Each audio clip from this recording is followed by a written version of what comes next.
Hi everybody, welcome to Drinks Tube. I'm Tim Anderson, I'm a chef and a beer geek, and I love to pair food with great beer.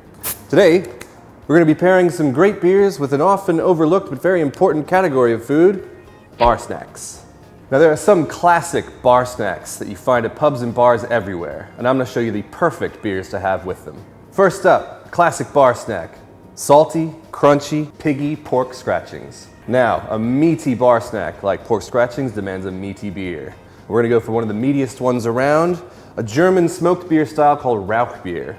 This is Schlenkerla Rauchbier Märzen from Bamberg, Germany, and it's really, really rich with hickory smoke, almost tasting like liquid bacon. Now, when you pair beer and food, you're gonna do kind of the same thing every time. You take a sip of beer, get that flavor in, have some food. And when there's still a bit of that food flavor left in your mouth, have some more beer. And it's where those flavors meet that the real alchemy happens. You start to notice flavors in the beer and the food you didn't notice before.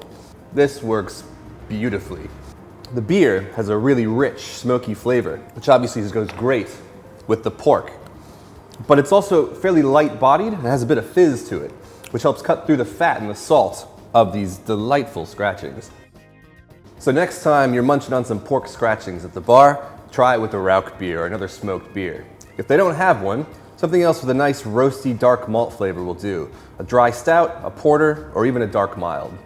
Next up, we're turning Japanese with wasabi peas. Wasabi peas are little green flavor bombs. They're really savory and nutty from the peas, and they've got a big whack of heat from that wasabi.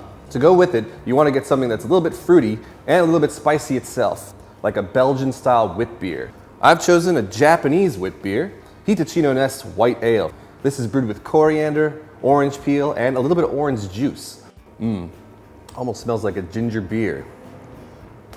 That spice on spice works so well. That gingery, orange zesty, coriandery flavor meeting the wasabi is perfect.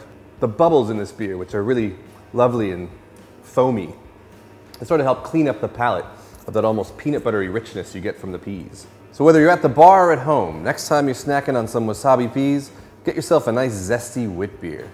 Oishii desu.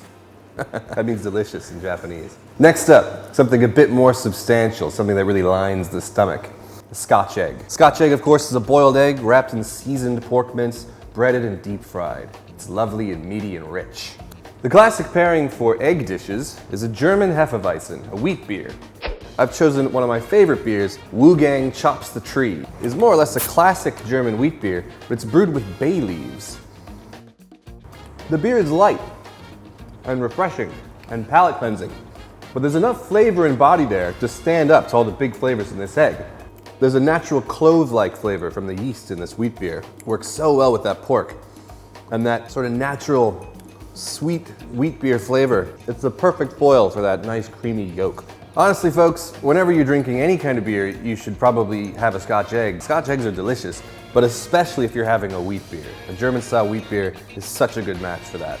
Lastly, we've got one of my favorite bar snacks, and that's olives. Now, olives are an acquired taste for many, and they're notoriously difficult to pair with drinks, especially wine.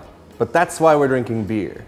Olives are salty, bitter, tangy, and oily all in one, so we need a beer that can stand up to all those flavors.